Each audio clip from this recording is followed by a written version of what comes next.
Welcome to RC Jim. Well, it's time for an air crash investigation. Our team has been on site, recovered the wreckage, and now it's time to figure out what happened.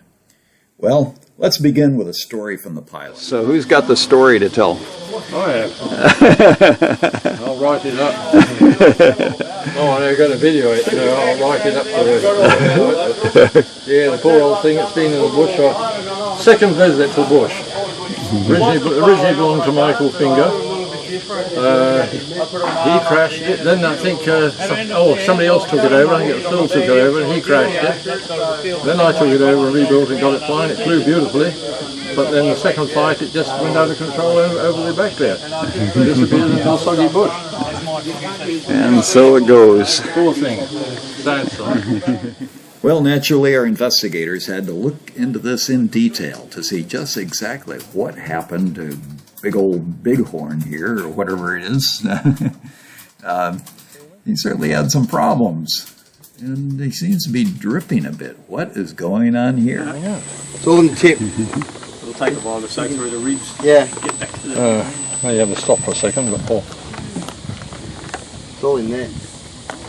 there's something in there, folks. Here you go. Walker doesn't like getting wet.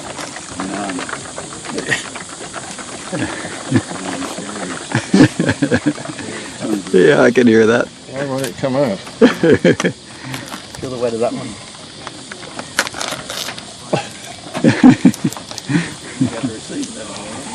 Oh. Yep. When you want to break this stuff, it's impossible. Yep. That stuff fails. Ants. The other time, when you take cut and put it in the car, or take Ants.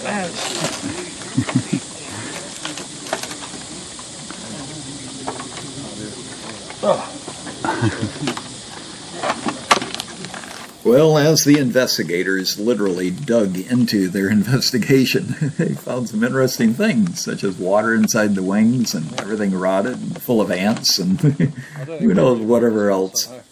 Well, this thing may have spent some time out in the bush. Who knows? Well, that's it for our air crash investigation today.